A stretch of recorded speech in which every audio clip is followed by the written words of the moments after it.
Coffee on his lap, cigarettes curling, smoking his political trap. Michael Vass roars through the screen, he flies, painting red and blue skies with his fiery cry. He's the world's watchdog, calling out the bluff. Right-wing swagger, but his heart's pretty tough.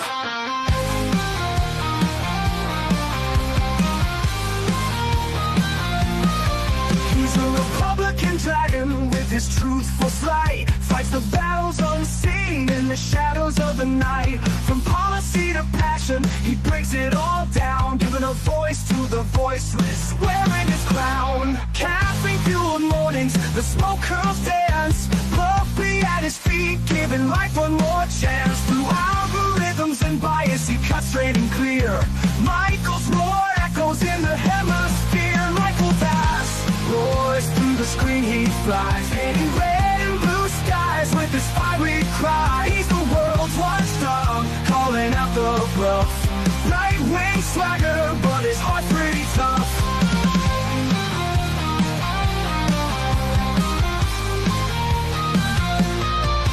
No soundbites allowed is his ultimate creed. A dragon's perspective where facts are the seed. Standing tall on his battlefield of thoughts, guarding the truth that others forgot.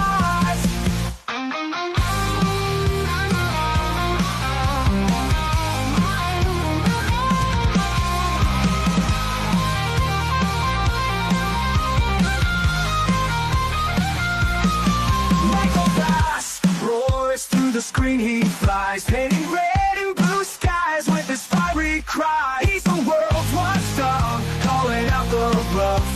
Right-wing swagger, but his heart's pretty tough. Hello, everybody, and thank you for joining us. So, why is it doing that? Hang on one second. My screen is just off. Okay. So, I'm happy to be here with everybody. Thank you for joining me. As you can tell, I'm still working off of the MacBook Air that I have. There seems to be a slight delay with the camera. We'll make do. But until I can get my computer fixed, which comes after taking care of my Bill, my puppy, who is he is recovering, waiting for, I should have his test results shortly. Then I'll take care of that bill. Then I'll get to fix my main computer, and I'll be able to do the shows a little bit better. Now, I know people will think, Mike, it's Wednesday. Don't you normally do the show with the Liberty First Foundation? And the answer is, yes, I usually do. But I'm not doing it this week right now. Some of the guys may join in a little bit later into the show.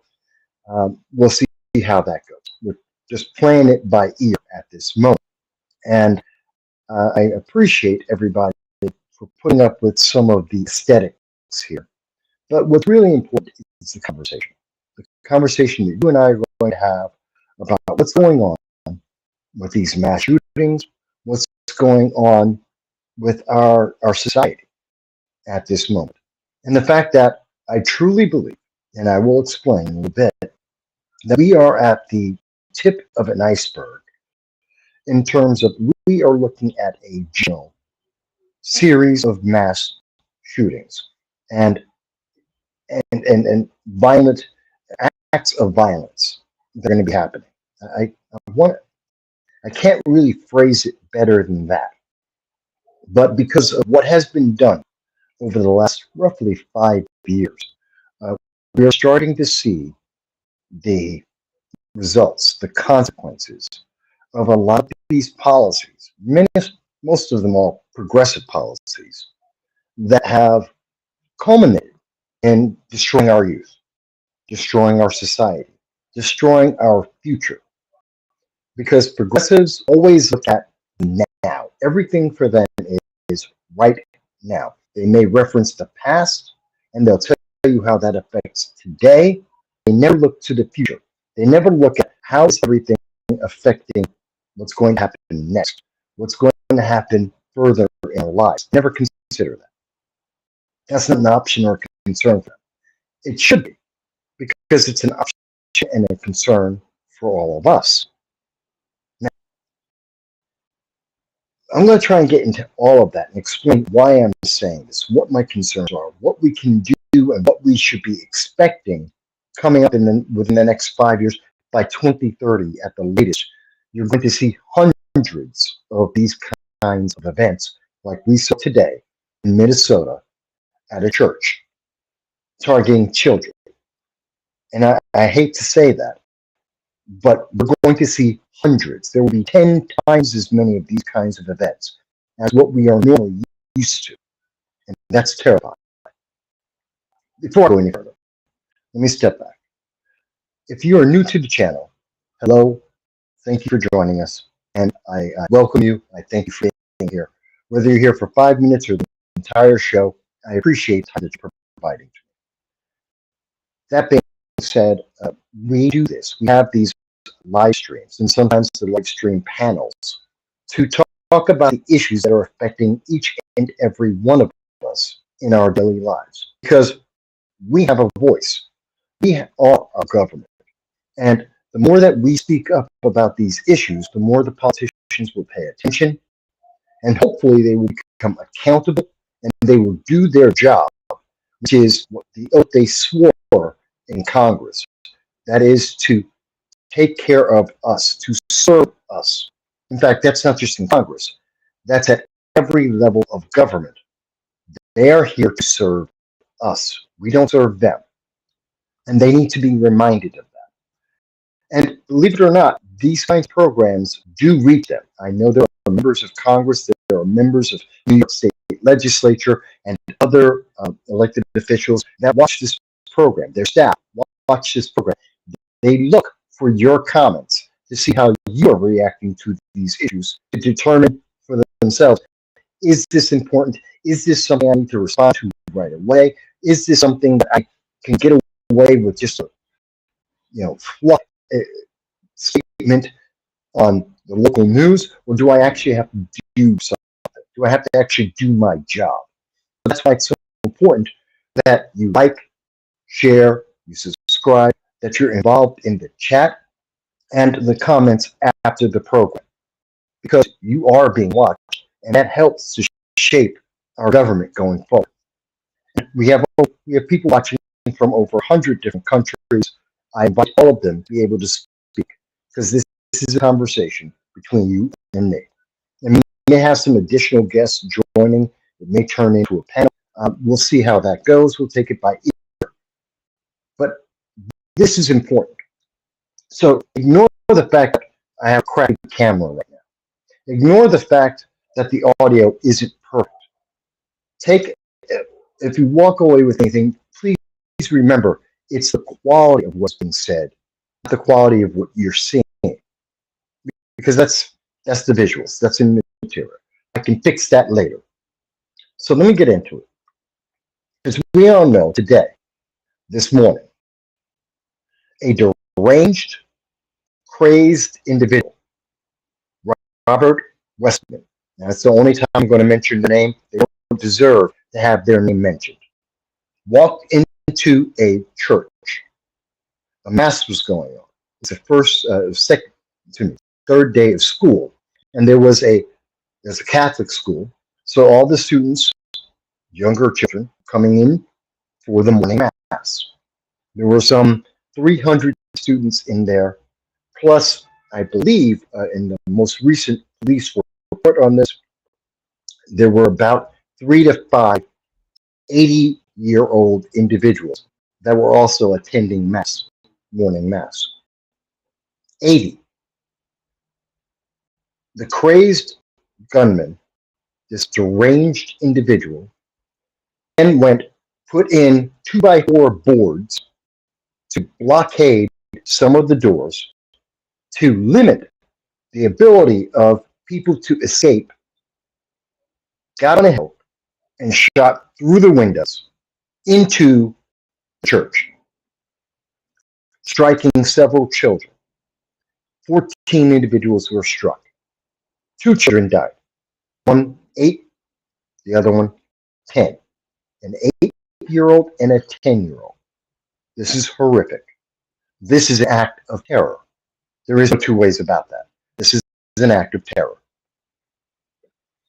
And from there, we see that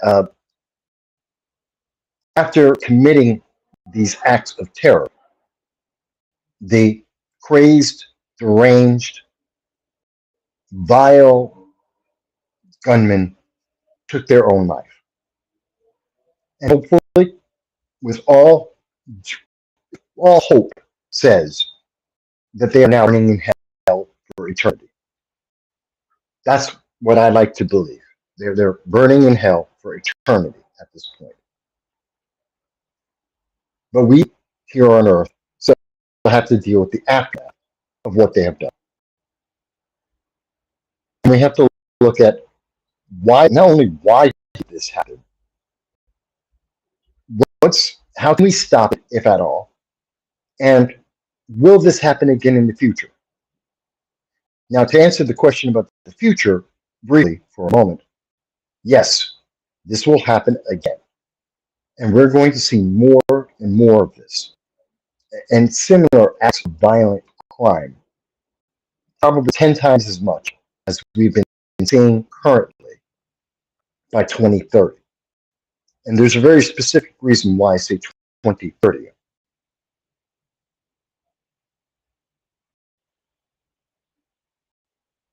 Give me a second. So I just got a message from Joel saying that I know the video quality is poor. I can't do anything about that. That's the MacBook Air. And the camera hates it. I put the lighting on me, you won't be able to see me. It'll wash it out, as you can see. That's like the best lighting I can do. And I kind of get all ghosted out with that. So there's a problem with that. But let me see. I'm trying to balance here so that you can see me, but you can hear me. In terms of the audio, I will try and fix that real quick. I apologize, guys. Again, I'm stuck. Let me ask you. Okay, I'm trying something here. Joel, tell me. Do you prefer the audio? Is this better? Or was the audio I was using before, was that better? Please give me a message. Tell me if you think this audio is coming across there. So that being said, so I do believe by 2030, there will be more of these events. They will happen, and they will happen on a regular basis. And that's terrifying. But that's because of what we've done to our society, what we've done to our youth over the last 5 years. Blind affirmation, gender affirmation, the promise of transgenderism has ruined our kids. And it's destroyed our son. And I'm terrified of that. I truly am. I'm truly terrified because we have sold them this idea that their lives will be perfect and everything will be great, and it won't be. It won't be.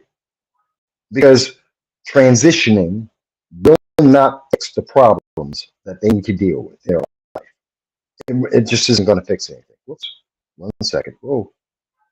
What happened there? Sorry. That's not going to fix any aspect of their lives.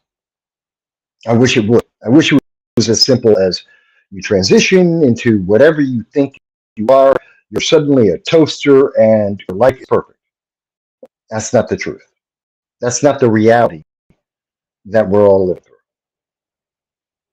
The reality is they were trying to escape.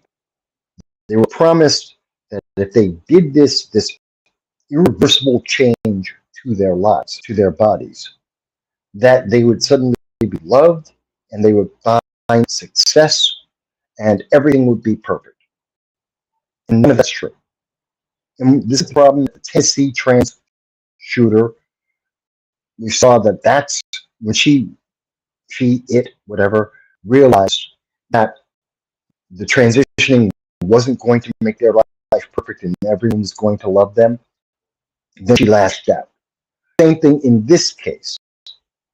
When this trans shooter, because the news media is really downplaying this, and they're dead naming this individual. They're trying to avoid mentioning that this was a trans individual, something that was known within about an hour and a half of the shooting.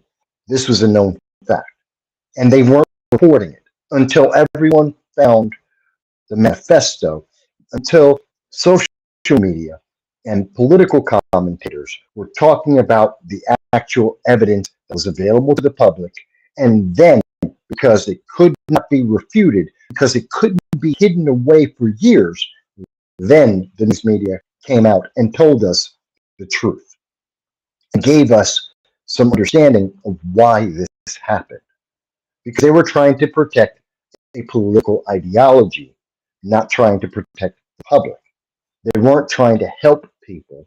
They were trying to help their political partisanship. That's why they didn't tell us the truth up front. It was known almost immediately that this individual was trans and that we're investigating the motive. They didn't do that because they have an agenda. And that's very, very important because we have a generation that's going through the same process. The shooter, as has now come, started their transition in 2017. The extent of the transition, I don't know. And I don't care. I honestly don't care. But they started in 2017. And that, that 5-year window is so critical. And that's normally what we see, a 5-year window. Sadly, for individuals who transition, somewhere around 42, 45% will end their lives. They will take their own life. It is the highest suicide rate in the world. There is no category of individuals with a higher suicide rate. This is something that's not new. This was true in the 70s. This is true in 2000. This was true when I was talking about it in 2016. It's true today. That has always been true. So there's a problem because there are people who are seeking out a way to make their lives better. And at least half of them are finding out the thing they did isn't the answer. Now, you don't hear about that in the nightly news. You don't hear about that at the rallies and the progressive talking points and the Democrats' election promises and their statements about DEI.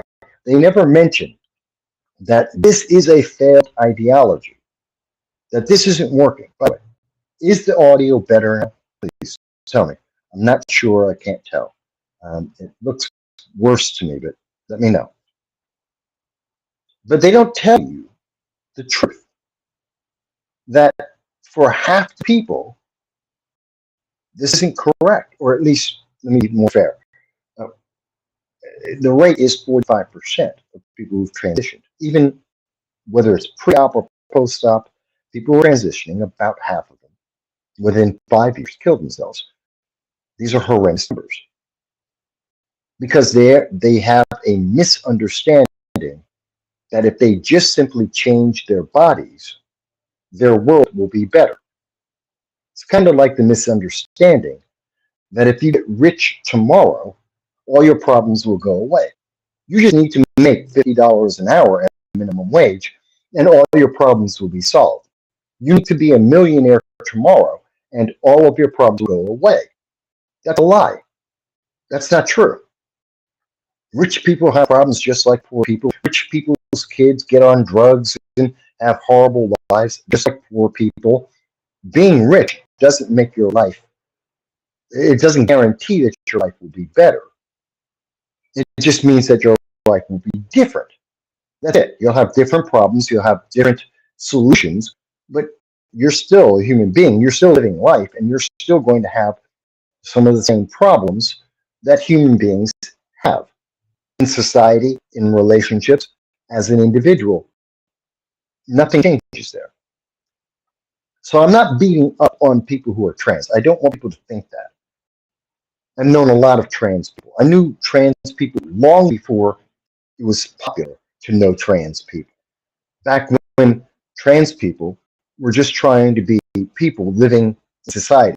They didn't want to be known. They didn't want to stick out. They didn't need special rights. They just needed to be let alone. That was good. But it's it's it's troubling to me. It's so troubling to me because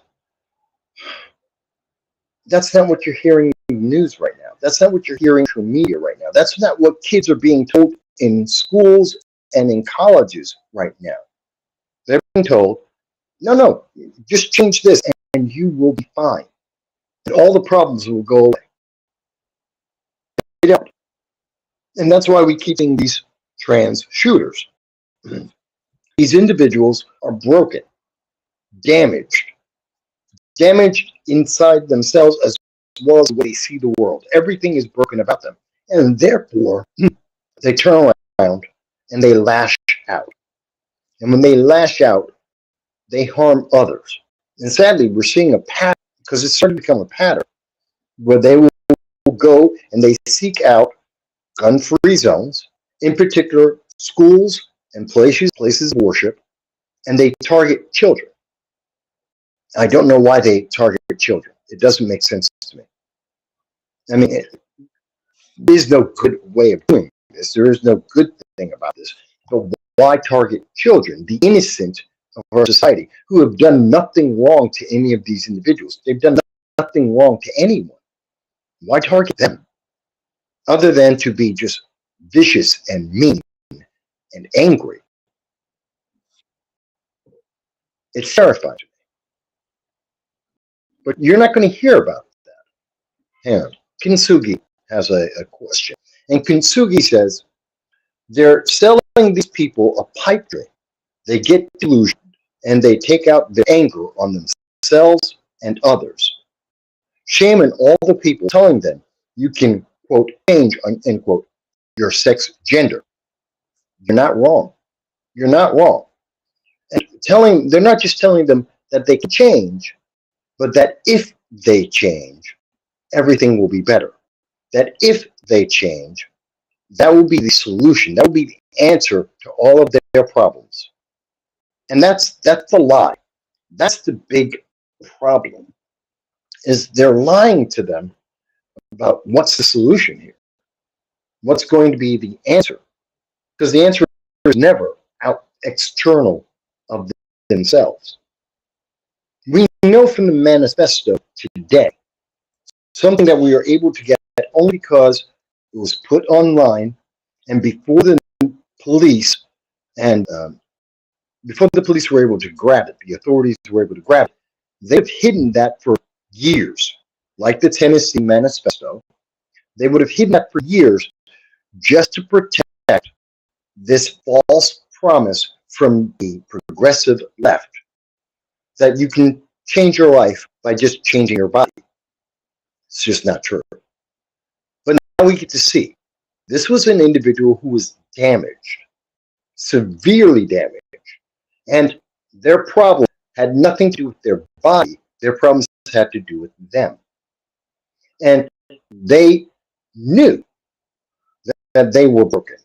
They knew that there was no way to fix them. And rather than try to seek help to mitigate some of this, to make some part of their life better, instead they decided, no, they wanted to go and harm children, innocent children, just because they were mad. They were lashing out. They just wanted to hurt somebody. And what are you hearing from the political leaders right now? If you look at everybody on the left right now, what are they saying? Oh, well, this is about gun control. We just got to stop people from being able to get these guns. No, it's not. That's not an answer. It's such a horrible excuse. Because think about it. Minnesota is in the top 15, the top 14 states in the entire country on limiting and in denying the Second Amendment. They have virtually everything but in gun control. Things like red flag laws. They have background checks. They've got all of that. None of that worked. It doesn't work with regular everyday crime, and it doesn't work when it comes to these kinds of mass shootings. As we understand right now, the Minneapolis church shooter, they actually bought all their guns are legal. They had a rifle, a shotgun, and a handgun. And the left is telling you, well, no, it's the rifle that's the problem. It's the assault weapon, like it's a machine gun. There are 732,000 machine guns in America right now. Let me say that again. 732,000 machine guns in America right now. And that is coming from the ATF. That's from the government itself. We know that. And they're flamethrowers, people own tanks, people own F-16s. The problem isn't the weapon.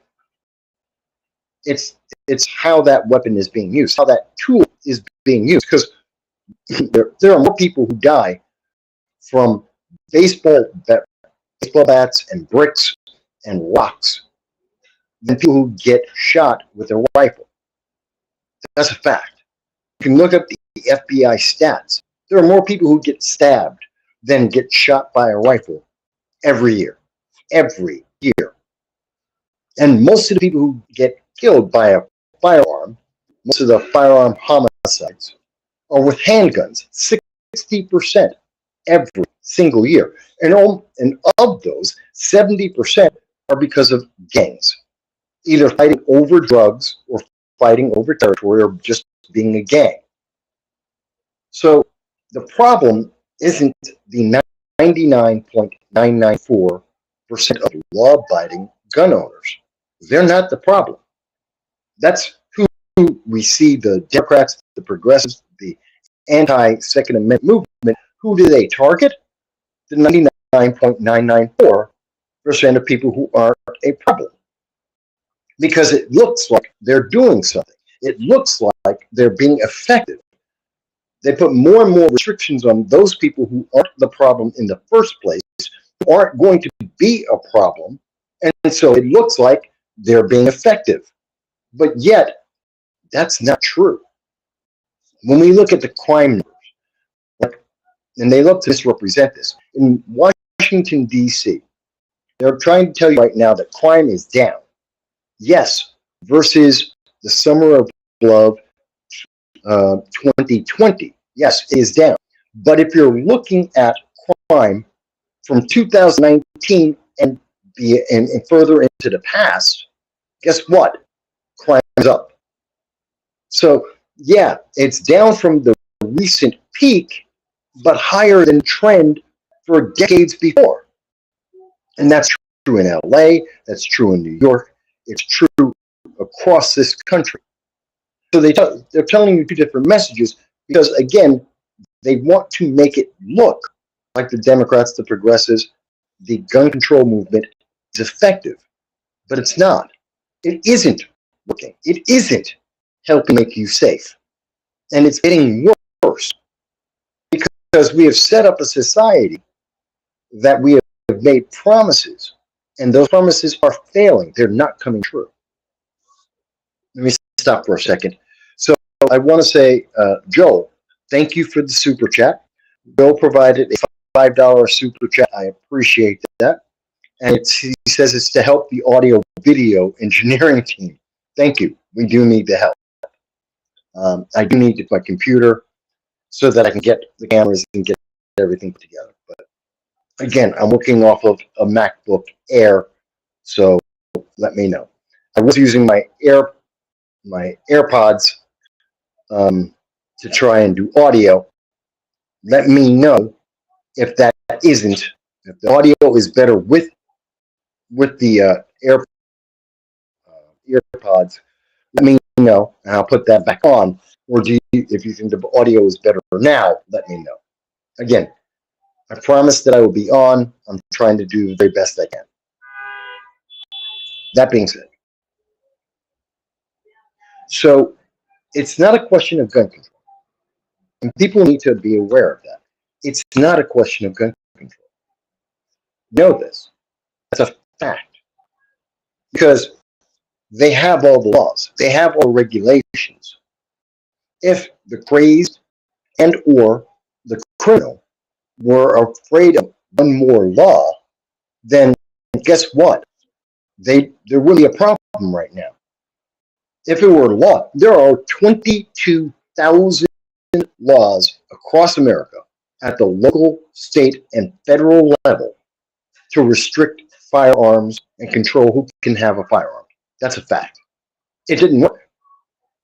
Again, in Minnesota, the Minnesota trans shooter legally bought, as least as we know, as of an hour ago, they legally bought all their weapons. That means they went through the background check. They went through all the loopholes. They went through all the obstacles that the Democrats and progressives have put into Americans' way to get that firearm. So that's not the solution. Gun control failed because gun control always fails. It was never going to be a solution. And you can't say it's about social justice. It's not DEI. DEI didn't help because as much as people want to say, oh my God, the poor plight of trans people, of the LGBT, let's think about that for a second. They're doing fine. America is the most free nation. There is no one who is in the LGBT, anyone who's trans. You can't go anywhere else in the world and be treated better than here in the United States. That's a fact. There is no society that is more welcoming and more accommodating than here in the United States. And that's without DEI. And if you put in DEI, even more so. So the question isn't, we need more DEI. That's not the problem. Because we already are more welcoming. We are more inclusive. We are more tolerant than anyone else in the world. Anyone else. There is nowhere better to be. And there is no time in the history of mankind better than now, where you have more laws, more rights, more protections, more of an ability to live your life independent of what anyone else may think. There is no better time in the world.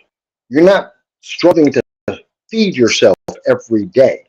You don't have to worry about, you got government programs to make sure everyone is fed, to make sure that you can have money, have shelter. There is no better time in the world than right now. That doesn't mean that the problems right now are any less significant. They're not. They are still significant problems. But there's no better time, and there's no better place. So we know it's not a question of social justice. It's not a question of DEI, diversity, equity, and inclusion. Those aren't the issues. It's not a question of LGBT, alphabet, the message. That's not the problem. What's the problem? What is the thing that are making so many young people? I mean, the trans shooter today was 23. Young. What's making 23-year-olds decide that the only answer in their life is to take their life and others? What makes them think that the only solution is to harm everyone? I wish I had a better answer. I really do. But the answer is they're lashing out and they don't know what to do because no one's talking to them. They're talking at them, but no one's talking to them. The last thing that anyone said to them was blind affirmation. This is from the left. And we have the trans sanctuary state of Minnesota. This is Tim Walz's idea, who, the former vice presidential nominee of Kamala Harris. And in his state, he said, oh, it's a trans sanctuary. So anyone who wants to be trans can come into the state of Minnesota, and they will hide them and they will protect them as they push forward their ability to transition. And in that entire process, just like all the progressive leftist messaging, there is never one statement about the future. And there is not one statement that says, what if we're wrong? What if we are wrong even 1% of the time? And I've said this on this channel before. What if we're wrong 1% of the time? We have convinced tens of thousands, maybe hundreds of thousands of our youth that they need to irrevocably change their bodies forever, which will always, that's an eternal, lifelong change that they can never take back. And they have to live with those consequences. And no one has told them what is that consequence. And that there's no reversal. There's no give back. There's no do-over. We've not emphasized that stuff. We've said it like, oh yeah, you can change, and then if you want, you can change back. You can change again. Don't worry. It's not permanent. Yes, it is. It is absolutely permanent. It is absolutely final. And it's only once people are getting into that process or they know someone who has gone through the process, only then do they find out this is it. Once I do this, it's done. And by the way, even if you do it, you're not guaranteed that you're going to get anything.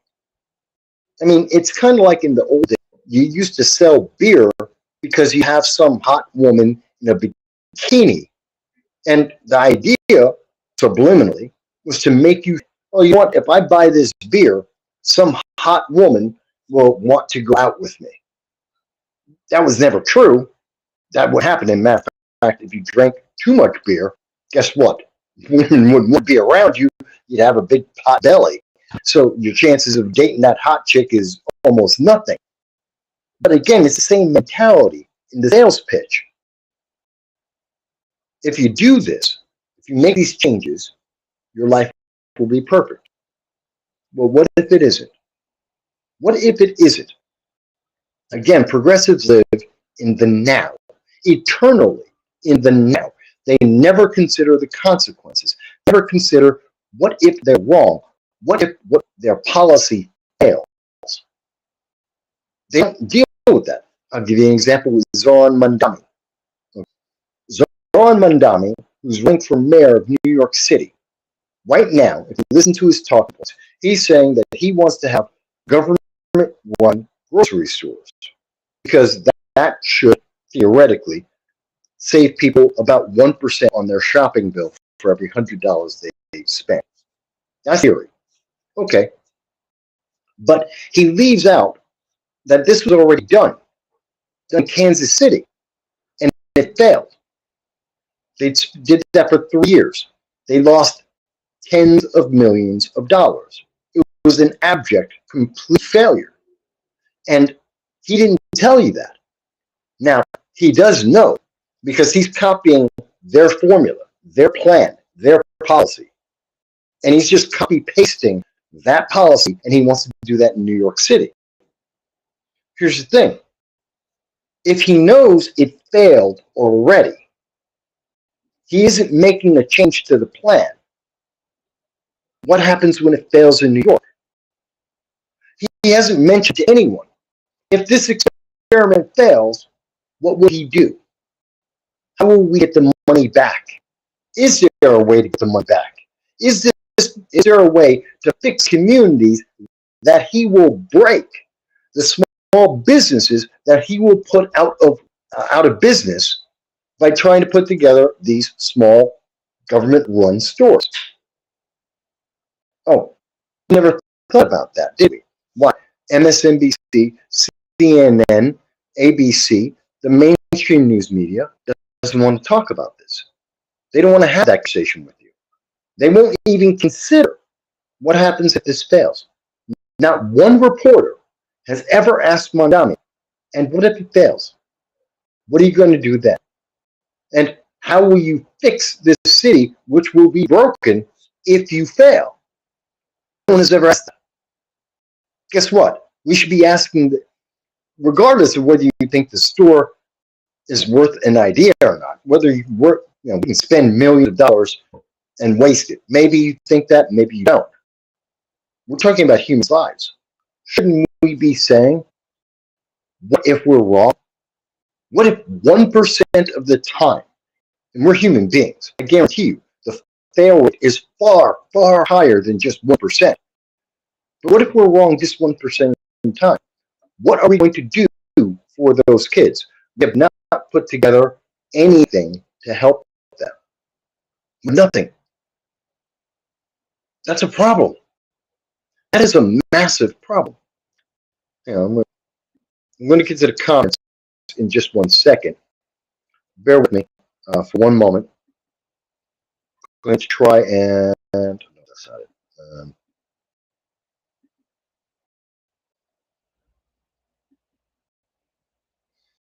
The quality may go down a little bit. Video quality may go down, but I'm trying to improve it. See if that works a little bit better for everyone. So that's, I think, is an important thing that we should ask. Now, I do have a comment here from Kintsugi, and I am hoping to everyone's comments. Kintsugi says, I very much used to be on the ban guns train, but that doesn't fix the root of the problem. It's so much deeper. No one is listening to these kids. Where is our humanity? And I see that Joe also agreed with this. And I agree with it as well. You're right. No one is listening to these kids. We're not hearing people say that they're going to try and help and fix this. Because they don't think about that. They don't believe there's anything to fix. They think that they have the answer and that their answer is absolutely right, and they won't listen. They will hear me say, we have to be prepared to be wrong at least 1% of the time. And they'll say, you're wrong. Blind affirmation. We just have to affirm. The kid, an 8-year-old, says they have a feeling. So we have to just fall in line with those feelings. That's stupid. That is absolutely, without question, stupid. But we're doing it. And as a result, 5 years later, we get the Tennessee shooter, we get the Minnesota shooter. That's what we're getting. We're getting individuals who have been so completely failed that they decide they're going to end their lives, and they decide they want to take other people along with them for the ride. Now, consider this. Gun control has failed. It hasn't stopped anywhere in America. In fact, gun control has never stopped crime anywhere in the nation over the last 50 years. So we've been trying for over half a century to use gun control to stop people from committing mass shootings and school shootings and these kinds of crimes.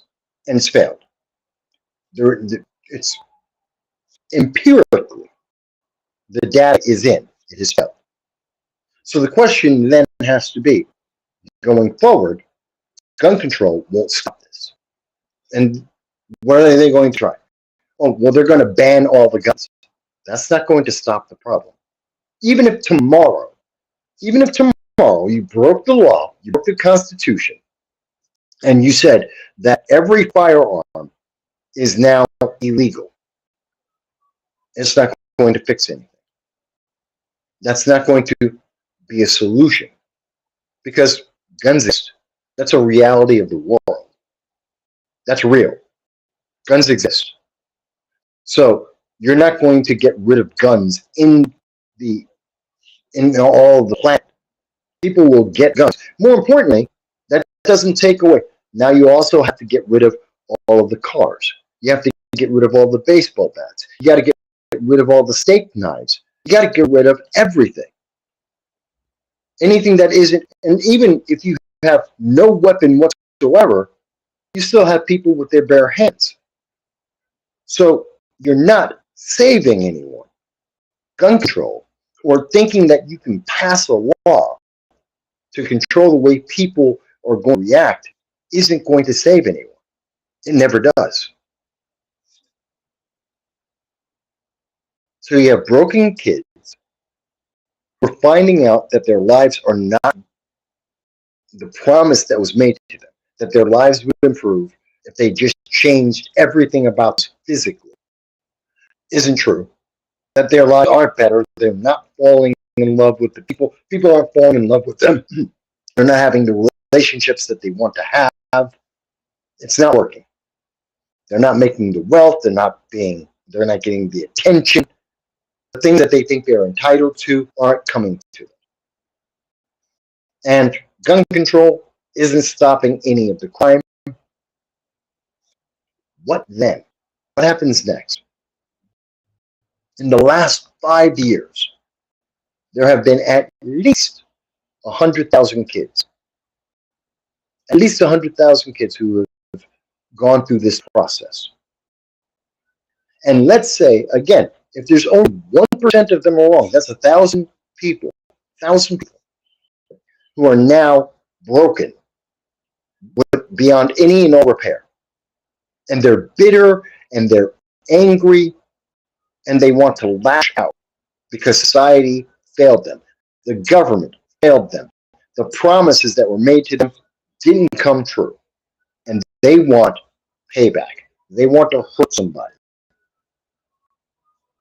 Think about that. That's just at 1% on just 100,000. That's 1,000 people. 1,000 damaged, violent people. Do you think that mass shootings are done? Do you think that school shootings are done? That church shootings are done? Mind you, what else do we know about what happened in Minnesota?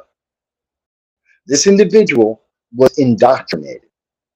It wasn't just that their family and they believed in the promises of progressive movement. No. They also were indoctrinated into because they were talking about anti-Semitic comments. They were very much along with the whole Palestine pro-Hamas movement. We learned that as well. They're also part of the orange men bad mentality. They were fully indoctrinated.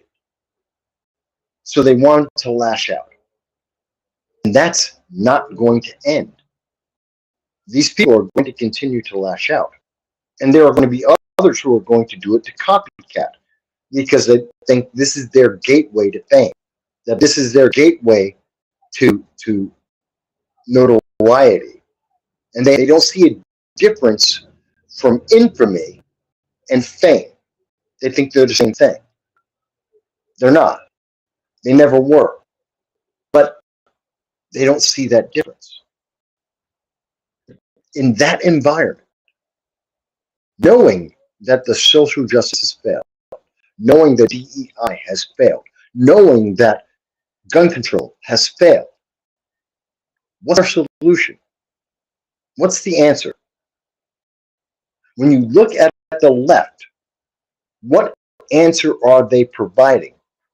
Because all I can see in every single comment from the mainstream news media, from the politicians, from the colleges, they're just saying, don't worry, just stay the course. It'll be all right. Don't worry about it. Don't think about the future. Don't think about the consequences. That's all they're saying. They have no answer for what if they are wrong. They have no answer because they're on the right side of history in their minds. It's like a Napoleon complex. They think they can't be wrong. That's just ridiculous. And according to all the data, according to all the evidence, we can see they are wrong. They have failed massively. We really need to stop as a society. We need to really have a conversation. And I wish my camera was better. I wish my audio was better. And I hope that people will push past the bad visual and they'll pay attention to the words and understand what I'm talking about. Because the reality is we have a severe problem, a significant and severe problem. It's not going away. And no one wants to talk about it. In fact, what we are seeing is that these conversations are being suppressed. YouTube doesn't want me to talk about this. Google doesn't want me to talk about this. The social media giants don't want to talk about this. They don't want to expose anyone to this. They have shut down all the detransitioners that exist out there, people who have stopped in the middle of the process, people who have regretted that they went through this process. The blind affirmation led them to an outcome that has destroyed their lives. Yeah, you don't hear about those voices. You don't hear those stories because they're suppressed. We're not supposed to talk about it. All you're supposed to do is comply. That's all you're supposed to do. Comply, comply. Tim Walz, and we're seeing government in Minnesota right now, and they're just trying to say, well, it's all about guns. This is not about guns. The guns weren't mad at the church. The guns weren't mad at children between the ages of 8 and 15. The guns weren't mad at the 80-year-olds who were there for mass to pray to God. That's it. They weren't mad. The guns weren't mad at them. The guns are in that. It was the crazed Minnesota trans shooter. They were mad. They were broken. So telling me that we just need more gun control, that'll fix the problem. No, it's not, because that's not the problem at all. It's not the root of the problem. It's not the cause. It has nothing to do with it. It's neither the solution or the problem. It's something completely different. I truly believe that what we need to do, there's a couple steps. One, we need to stop this blind affirmation care. That's what they call it, affirmation care. So that if your child says that today they think they're a he, a she, and it, whatever they may think, you must accept that. You as an adult must accept their feeling at that moment, and you must affirm it. You must, yeah, that's the greatest thing. I'm glad that you think that you went from little Timmy to being a frog. I'm sorry. The answer is no. The answer is I'm an adult. And no, you're not. You're not a toaster. You're not a frog. You're Timmy. You're Tim and she's Susie.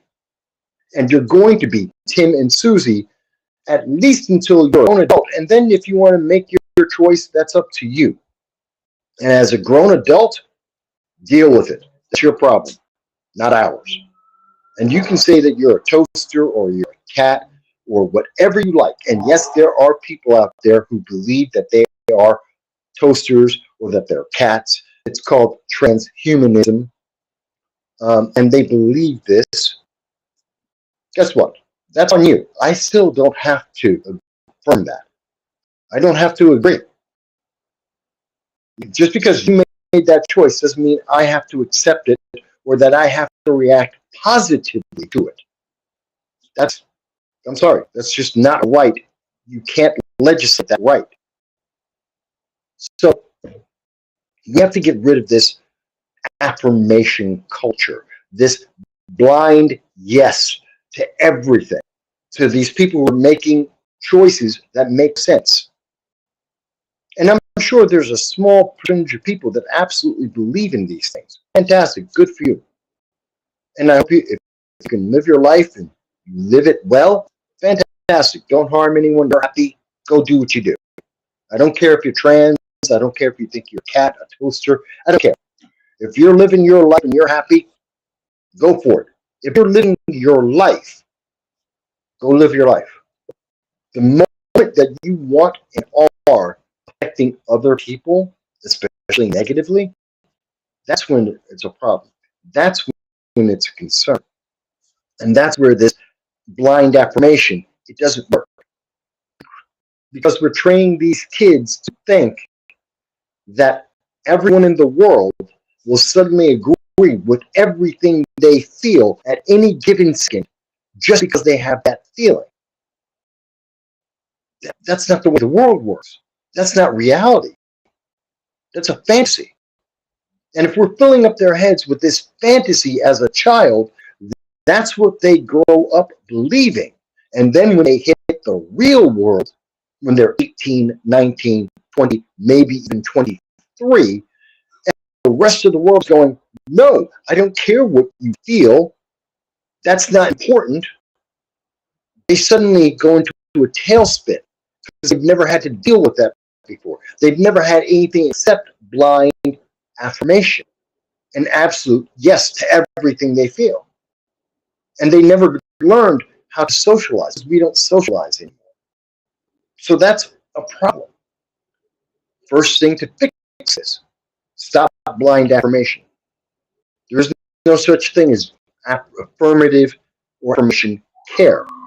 Stop that immediately. If your kid says that they want to be some other gender or some other whatever than what they are, that's nice. Glad to hear it. Make that decision when you're 18. And until you're 18, you have to live with it.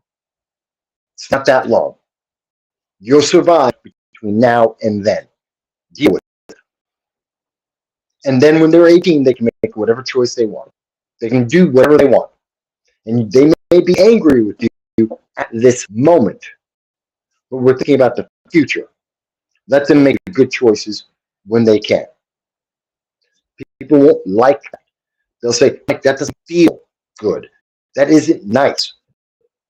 I don't care. It's not about being nice. It's not about feelings. It's about the future. It's about consequences. So the first thing is we get rid of that. Second thing, we stop with this gun control. It's not an excuse. It isn't the answer to anything. First of all, gun control, as I have mentioned, and I have been covering this for well over a decade, almost 2 decades of coverage on gun control itself. It has never worked. Not in any state, not in any city. It has never worked for any year, any month, any day. It has never worked. Let's stop pretending that it does. Yes, it will make some people who know nothing about firearms, and they will feel safe and go to sleep at night because they have the illusion, and it is nothing more than that. It is an illusion that they are safe. You know what? Get yourself sleeping pills and deal with it. Drink some warm milk before you go to sleep. But stop endangering the lives of everyone else in America for your illusion because you aren't safe. And we have the data across the country. It is an absolute fact. So let's stop pretending that we've done something to help people when we know for a fact it isn't. Instead, let's actually do something to help people. And that means, quite simply, that we stop trying to make it impossible for men and women to use the Second Amendment to defend themselves. Why is that so important? Because when we think about it, in every mass shooting, there's only four ways that they end. In every single case, no matter where they are, no matter how they take place, the shooter runs out of bullets. The shooter runs out of targets. The shooter takes their own life. A good guy with a gun shows up. That's it. Those are the four choices. They run out of bullets, they run out of targets, they take their own life, or a good guy with a gun shows up. And that is incredibly important. 90% of the people who will be harmed by a mass shooting are harmed within the first minute to 3 minutes. That's the window. That is the critical time. Most people who are going to be harmed by a mass shooting happen in the first minute to within 3 minutes, almost always in the first minute. That's the deadliest time. And the sooner that someone with a firearm shows up on the scene and engages that shooter, that's when lives start getting saved. That's a fact. There's data on that. You can look at it. We know that the Obama administration did a study. We know that according to the Obama 2013 study, that 3 million times a year, 3 million times a year, Americans are saved because they have a firearm. That's not quoted by the mainstream media much because they don't like that study, but it's the truth. And we know in every one of the main reason why we see mass shootings stop is because someone showed up with a firearm. Almost always. Now today, the Minnesota trans shooter, they stopped because they took their own life. Like the cowardly, demonic maniac they were. And I would have been happier if they took their life before they ever harmed a single child. But that isn't the world we got. Here's the thing. If we had less gun control, we had more people who were trained, then there would have been more people potentially to stop that individual, to protect those children, like the teachers. And I do believe teachers should be armed if they choose to be. I think one of the biggest things, and I said it before, I'll say it again, every woman to graduate high school and to graduate college must be trained to use a firearm. They have to know how to fire a gun. They have to have some level of training on it. All across the country, every school, everywhere. You can't graduate unless, as a woman, unless you know how to use a firearm. Now, that doesn't mean they have to go out and buy guns.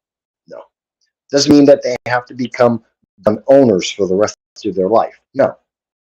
But they should be proficient so that if they want to protect themselves, if they choose to become a gun owner, they will already be somewhat qualified. And that would reduce crime. And that would reduce the number of mass shootings. That would reduce the number of school shootings. And if teachers, especially those women who have been trained to how to use a firearm, are in a school and they are concealed carrying or have the ability to reach a firearm when a mass shooter, when a school shooter, when some vile, deranged, demonic maniac comes in, they are able to protect those kids and their own lives. These events would stop. At the very least, they would end significantly faster with far fewer people being harmed. Imagine you had a school, most schools, most teachers today are what, 60, 70% of them are women. Imagine you had a school, there's some, what, 40, 50 teachers in that school. Imagine that somewhere around 30 of those teachers are armed, and some fool walks into that school with a firearm and decides they want to harm some of those children. You have 30 armed individuals protecting those kids. Not one, not two, 30. That's just the teachers, not talking about any security guards or retired police officers or veterans that are also able to protect that school. So you're looking at least 30 armed individuals. Maybe that mass shooter doesn't go to a school anymore. Maybe they don't do these crazed acts anymore because they know they won't get away with it. I would like to see that scenario and try that out, because we're going through the social experiment right now. We have been living the social experiment for quite some time of affirmation, and been living through this social experiment of gun control, and it has failed. It has failed. The left has failed, and we are suffering the consequences. And they just don't want to admit it. Their answer is, we just need more time. We just need more money. We just need one more law, and it'll be okay. But we've been doing that for 50 years. We've given them more time. We've given them more laws. We've given them more money. We've given up more of our rights. And we have nothing positive to show for it. There is no benefit. And the problem is only getting worse. That's, I think, important. I think that's critical.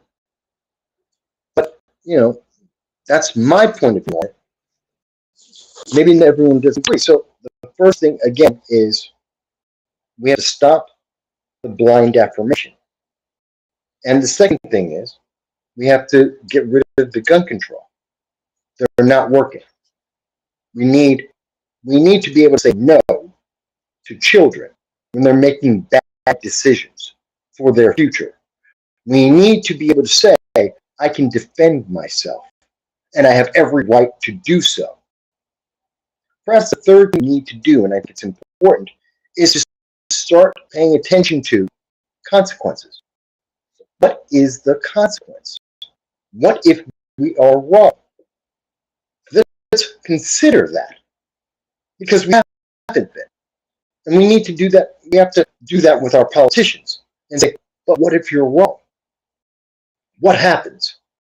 What are the consequences? Have you actually thought this through? Does anyone go up and say, oh, well, I'm going to give you a free bus. I'm going to give you free stuff, free transportation, free housing, free food. They can promise you anything and everything under the sun. And then when they fail and you're starving without any shelter, what happens then? They're going to promise to protect you. And when you're not protected, what happens then? Oh. But maybe you should ask that question. What are you going to do if you're wrong? What is the consequence? Is this going to make it more likely or less likely that we're going to see mass shooters in the future? What they have done in the last 5 years is made it more likely that there is going to be mass shootings and that there are going to be school shootings going until at least 2030. In fact, it's going to be a full generation. We have 20 more years. I think once we get to 2030, you're going to see that it's going to be consistent, because we've screwed up that many kids' lives, including today. We haven't changed policy. There's still all that gender affirmation going on. Kids' lives are being destroyed as we speak, because the progressives say, don't worry, that's the solution for right now. It's not a solution for the future. It's a solution for right this second. And they feel great. They didn't consider what's going to happen next. We have 20 years of Tennessee and Minnesota trans shooters. We have 20 more years of elevated numbers of mass shooters and school shooters coming to our future. 20 years of it. You think mass shooting is a problem now? 20 years, you're going to think that these numbers were fantastic. I hope and I pray that I am wrong. I don't think I'm going to be. All the evidence says this is what's going to be our future. That this is going to be what we will have to deal with going forward. It is horrific. But that's the future. Because no one's willing to confront people like Tim Walz, people like Zoran Mandami, people like Ilhan Omar or Bernie Sanders or AOC. No one's willing to say to them, and what if you're wrong? What if your progressive policy or promises, what if they fail? No one's asking that. What happens then? We need to. I'll give you another example of why this is important and what I'm talking about here. Tim Walz, like many Democrats, believes in defunding the police, just like Zoran Mandami and many others. He wanted to defund the police, and he did. And the city of Minneapolis, as well as across Minnesota, they did defund police. And then they realized by 2022, they realized that was a bad idea. That didn't work. That it had nothing but bad consequences.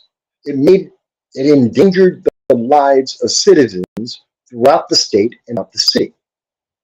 So they reversed policy and they said, no, we want to get those police back.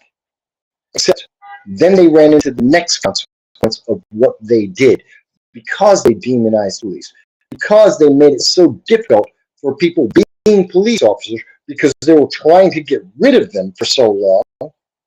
No one wants to be a police officer. They can't hire the people they want to hire, even though they're offering even more money for people who want the job, because it's not a fun job. It's a tough job. And they got nothing but grief for doing the job. And it's a necessary job. So they don't have enough police officers. And so what happens then? Well, then we have people, we don't have enough police officers. Part of the reason why the shooter in Minnesota was able to do as much as they did, police officers couldn't get there as fast as they wanted to. Why? They didn't have enough of them. Minneapolis got rid of their police officers and they didn't replace them. They haven't rehired back to the levels they were at in 2019. Forget about having more police officers. They don't have the same number they had in 2019. So everyone is suffering. Everyone is suffering because it takes longer for police to get to each crime scene now because there's fewer of them. And so these mass shootings last longer. And again, what's the thing that stops a mass shooter? A good guy with a gun. Somebody confronting that mass shooter who is also armed. And now you've extended the amount of time it takes for police to get there on the scene to be able to confront that shooter. That means that the window of 1 to 3 minutes is almost guaranteed for that shooter. That you're not going to have a police officer in that 1 to 3 minute window, which you might have gotten in the past. You're not going to get that in the future. So there's consequences. When the Democrats' social experimentation on the public fail, they have devastating consequences for decades. This is generation. They didn't just fail and, we have debt and, you can buy less with your dollar. There's more inflation. It's not just that. We have a generational problem that we are dealing with. And we don't have police officers. We don't have any of the resources to deal with this problem because no one's willing to say, you failed. You screwed up and you don't have a plan. And we have to deal with that. We've got to now try and find a solution.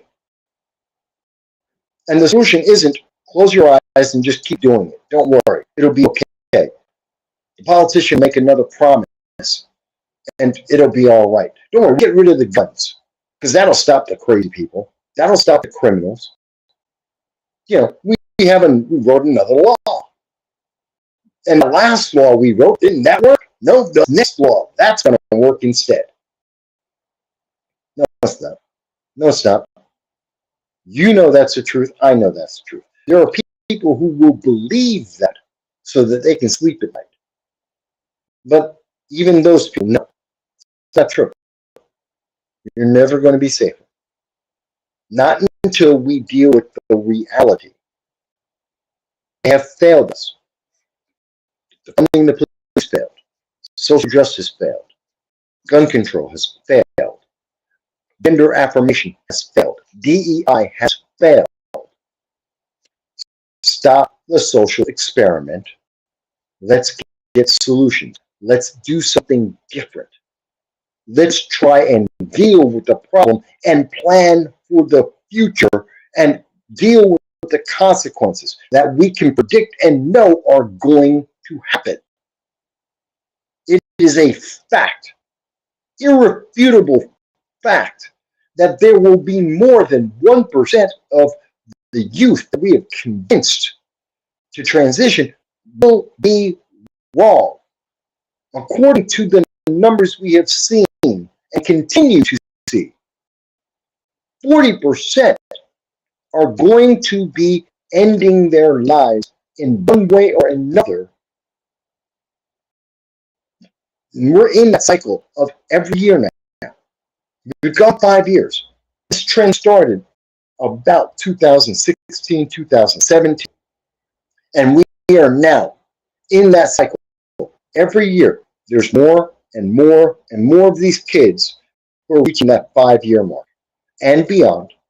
And we're seeing the numbers grow. The number of suicides are growing in America. The number of people who are dying violently because of suicides and other violence, that's increasing. It's not going down. That is the social experiment. That's what progressives got you. That's what Democrats brought to you. That's what their empty promises have resulted in. You were a lab rat, just like I was, all of America. We were lab rats for a social experiment, and it failed. And they didn't understand the consequences that their little experiment would have. They never considered, in their arrogance, never considered that they might be wrong, that this might not work out exactly like they thought, because they said they're on the right side of history, and they weren't. Now we have to deal with it. So those are the 3 things I say that are the solution. And no, it's not been a perfect video. It's not been perfect audio. But I think that's the solution. I think that's the answer. Those 3 things. At the very least, if we do those 3 things, ending the gender affirmation, stop restricting Second Amendment, stop with this gun control, and third, start making plans, understanding that we have failed, end the social experiment. If we do those 3 things, we can recover as a nation. We need to start now. We need to start today. Look, this is the perfect video quality. I will do another video. I'll do shorts on it. I'll do it on my cell phone. Who knows? I'll find a way. But I'm going to be talking about this for a while. And I'm going to eventually I have a better camera. Eventually I have to fix my computer. And I'll be able to do it better than I'm doing right now. The problem isn't how I'm presenting this. The problem is no one's talking about this. Do me a favor. Share this with people. Tell them, hey, you know what? The video is horrible. The audio quality, not perfect. What's being said is what's important. What's been discussed is important. Share that. Clip it. Take the transcript. Send that to everyone. Let's have this conversation. Let me ask you, do you think I'm wrong?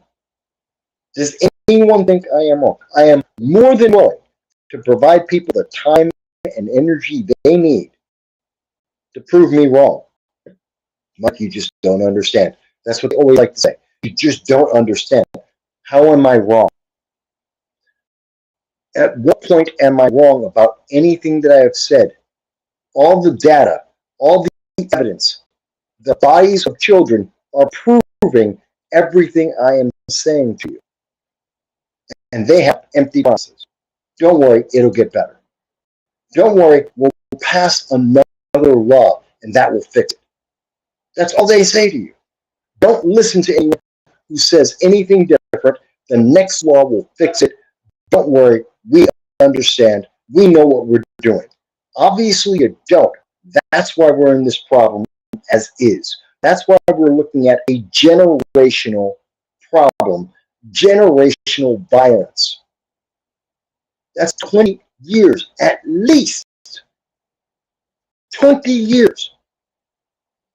I tell you, in the next 5 years, by 2030, you will hope that we only had as many mass shootings as we're having today. And it's because of the failures of Democrats. It's not because of the guns. It's not because of the Second Amendment.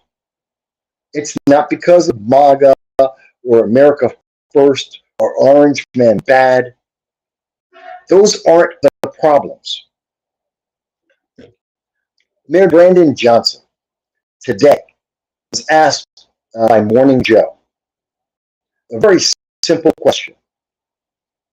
Would crime go down if Chicago had 5,000 more police officers? Now, the obvious answer to that is yes. He wouldn't answer the question. He was asked 3 times. He came up with every excuse. Well, crime is because of poverty. Crime is because of opportunity. It's everything and anything else. Real simple. But if you added 5,000 police officers, would that help end crime? The simple and obvious answer, the empirical answer is yes. In Minnesota, if they had 5,000 more police officers, would there have been police at the church sooner? Yes. That's an absolute yes. Would that have saved lives? Maybe. Can't say yes definitively, but maybe. And if we can get police officers to the mass shootings, to the school shootings faster, isn't that worth it? According to the left, the answer is no.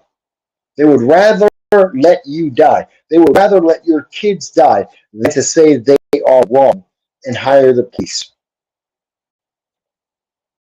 I don't understand it.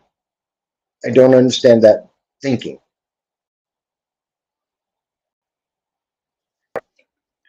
I'm trying my best. Look, my equipment is screwed up. And yet I'm trying anyway. See, that's the thing. You may not have the best equipment. You may not say it in the most eloquent way. You may not have the best microphone. That's not important. We need to have these conversations.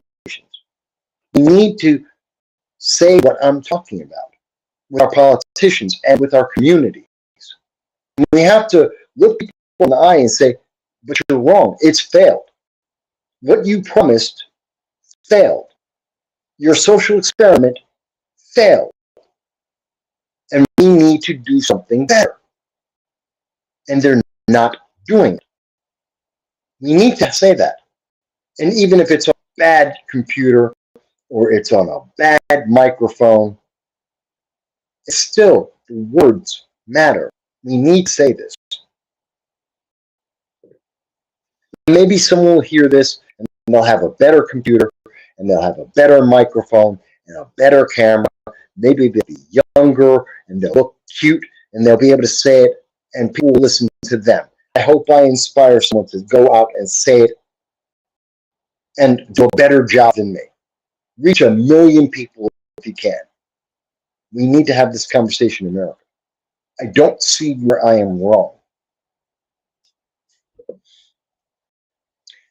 That being said, I hope if you've listened to this in part or in whole, and I want to thank Kintsugi and Joel for being part of the chat in this audience. I want to thank Joel for his contribution, his support with $5 through the super chat to help my computer, to help me pay for my dog's health, to be able to better communicate with you guys.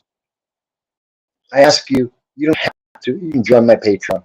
It's $1.50 a month. If I had 2,000 people that joined in, it would take care of all my bills. That'd be fantastic. I could do a better job. If I had, thousands of subscribers on my Patreon, I'd be able to get a better computer. I'd be able to do this better. Fine. But maybe you can't afford $1.50. Maybe you don't want to do YouTube. You don't want to go to PayPal, or you don't do super chat, or you can't, because I understand money is tight these days. I'm poor. I understand. Like, share, subscribe. That's just as good. Like, share, subscribe. And if you're wondering, gee, what's the quality of life? Take a look at my Sunday live streams. Look back over the past. You'll see. We've had better cameras. I've had better computers. I've had better audio, and I will again. But I don't stop just because things aren't perfect. I don't stop because I have a challenge or a difficulty.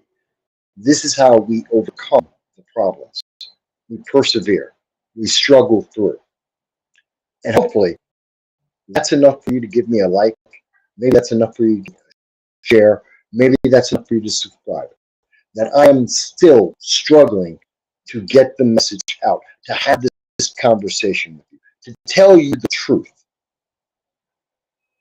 What caused the Minnesota trans shooting today in Minneapolis, killing an 8-year-old and a 10-year-old, very simply, was that the social experiment of Democrats and progressives have failed, that they were wrong, and they have been wrong to an entire generation. And we will suffer these consequences that they do not see and they do not want to identify or recognize. We're going to suffer this for the next 20 years going forward. The sooner that we stop the experiment and the sooner that we start dealing with the consequences, the better this nation will be. The safer our children will be. The safer our churches and our synagogues and our mosques will be. And the longer it takes, the more people are going to die. That's the truth. And it's got nothing to do with MAGA. It's got nothing to do with Orange Man Bad. It's got nothing to do with Republicans or conservatives or libertarians. That's just the truth. And I know the people on the left who don't like that. But whether you like it or not doesn't change what it is. It doesn't matter how you feel. It is the truth. And that doesn't change just because you don't feel good about it. All right. My computer's acting up. Actually, it's my MacBook Air is acting up.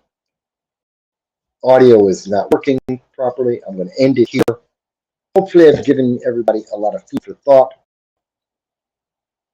And I look forward to seeing all of the comments, whether you agree or if you disagree.